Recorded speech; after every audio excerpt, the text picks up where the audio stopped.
I'm James Kashevos. I was at AVS for 5 or 6 years from starting at 13.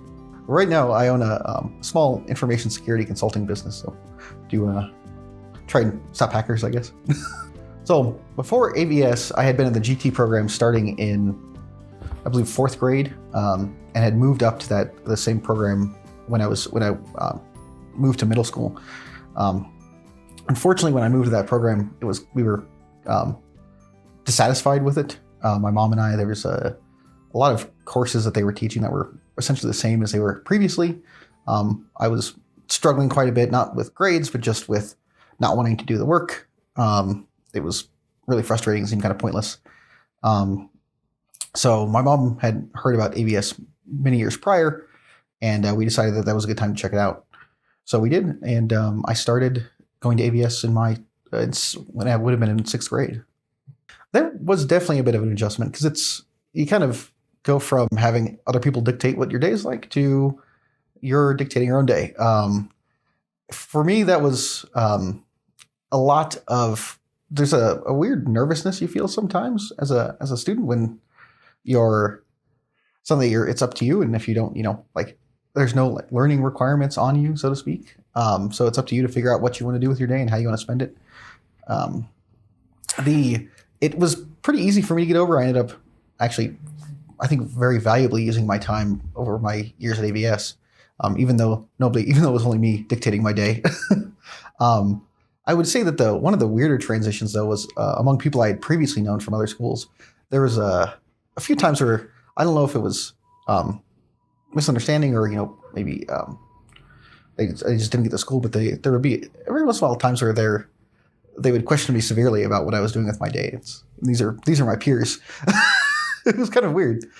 It was not exactly I would say that their concerns weren't very well thought out, so it wasn't very hard to just kind of walk through things with them and chat with, talk about what I'm doing. I mean, I think it was just kind of a spur of the moment, why are you doing something so differently from me?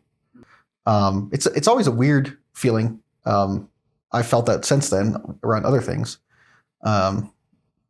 And I got used to it and realized that it doesn't necessarily mean anything bad. And in fact, in my case, it was that feeling was kind of a false signal. I benefited from doing something different from my peers. So if anything, that taught me that that's not always the signal to heed.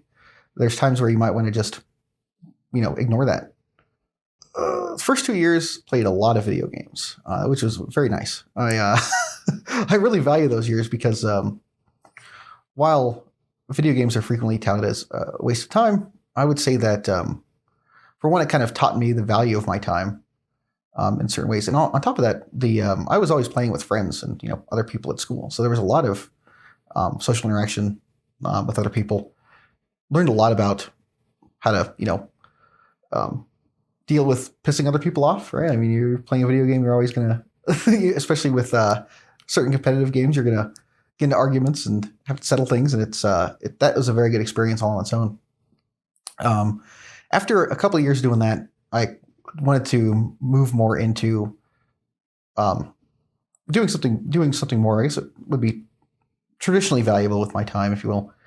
I spent a lot more time working with computers, learning about the how to build a PC, how to manage and maintain systems at the school, that sort of thing.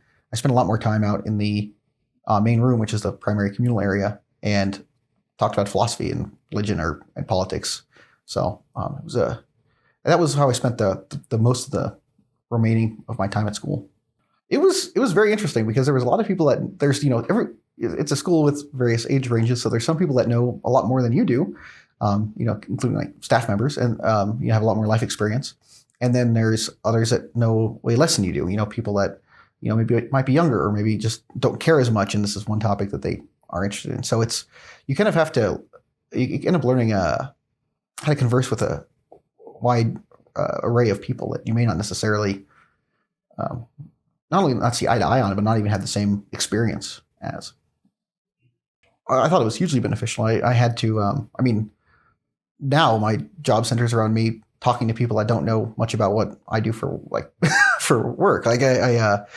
For example, I mentioned that I do information security consulting. A lot of that is very esoteric. It's, kind of hard for some of those topics that are hard for people to wrap their heads around if they're not in a very technical space that is also dealing with security all the time.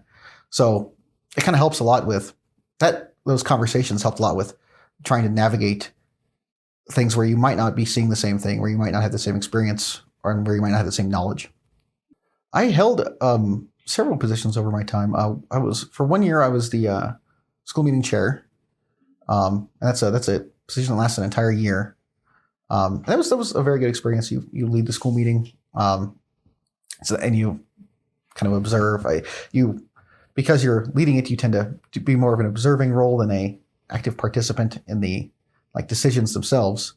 So you kind of form your own opinions, but learn how to, think about them to yourself. And, it's a lot of listening, trying to understand what other people are saying. And because, you're not going to put your own opinion out there in that case. I did also hold a role as the judicial committee chairman, one of the judicial committee chairmen.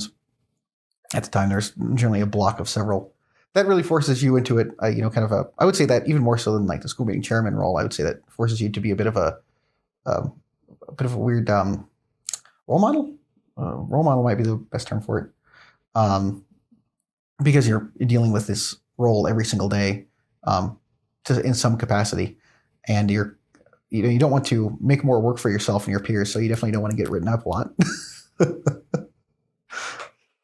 I would say I did have a lot of big gains just overall from being at AVS. The socialization factor, which I touched on, I was not a very social person by default. I still am not to some degree, but I think AVS in a lot of ways helped me overcome that. So now I'm confident enough to be able to run a business, at least small business at that.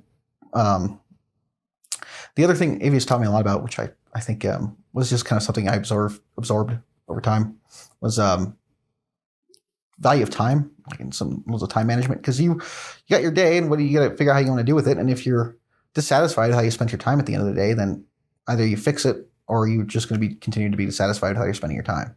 So I think everybody, I shouldn't say that. I suspect a lot of people have that experience with some dissatisfaction. And AVS kind of, because it's all up to you, it forces you to figure out how to deal with your own time.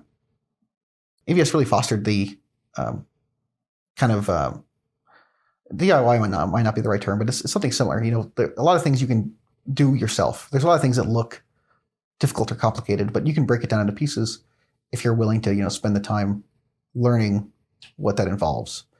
And if you're a kid and you've got all day and there's some problem that comes up and, something, even if it is, like for me, it was around, I wanted to play World of Warcraft. So I wanted to build a PC, and this is something that, prior to thinking about this had been just essentially a black box. And now I had to consider what every single, individual piece does and how those work together and what I need to buy to be able to get something working so I could, reach this goal. I think the single most important lesson I learned is that I'm more capable than I thought I was. There's a lot of things that you can, there's a lot of things that you think you can't necessarily do. Like if you're just looking at this, big scary task or some big scary goal that, once you start working on it, you'll start chipping away at it and you'll realize you can accomplish it. And the more you do that, the more you realize that you're able to do that again. So at AVS, there was a few times where I had those kind of things pop up, some goal that I wanted to achieve, and it looked scary, and I learned that it wasn't as scary as I thought. That has served me very well because the more you do it, the more you realize you're capable of doing, in my experience.